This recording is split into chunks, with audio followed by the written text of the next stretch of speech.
and said she embraced these traffic enforcement lights throughout her ward because they're stopping accidents. Those traffic enforcement lights in the 34th Ward, 5, bring in $1.5 million per camera a year. So within Carrie Olson's ward that she's concerned about traffic fatalities, those cameras bring in $7.5 million out of the 34th Ward. And if you take from Holsted, 119 to 99th, I will tell you 98% of what drive through that community is black folks. It ain't white folks.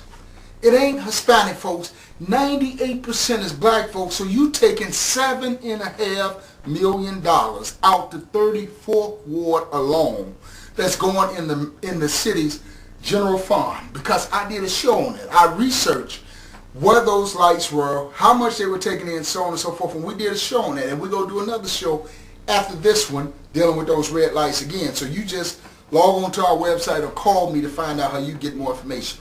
$7.5 million coming out of the black community, out of the 34th Ward.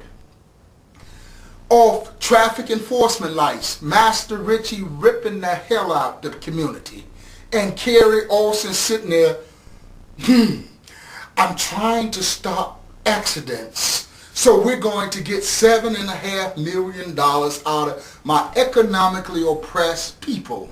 $7.5 million that can go into after school programs in the 34th Ward. $7.5 million that can feed the homeless people in the 34th Ward. $7.5 million that can provide shelter for those that don't have a roof over their head is what Master Richie is racking up with out of the 34th Ward alone. And you wonder why I ran for Alderman of the 34th Ward? Because I was going to be a voice that Master Richie was going to have to contend with in that city council. And then you keep on down. 99th and Holsted is a divide line between the 34th and 21st Ward. On 95th and Holsted, there's a traffic enforcement light.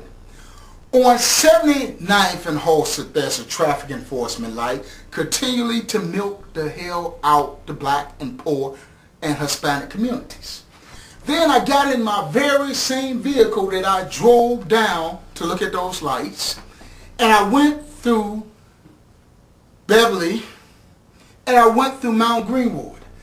Well, when you go through Beverly, you're dealing with probably one of your most diverse and integrated parts of the city outside of the High Park community. In those communities, and they're not going to accept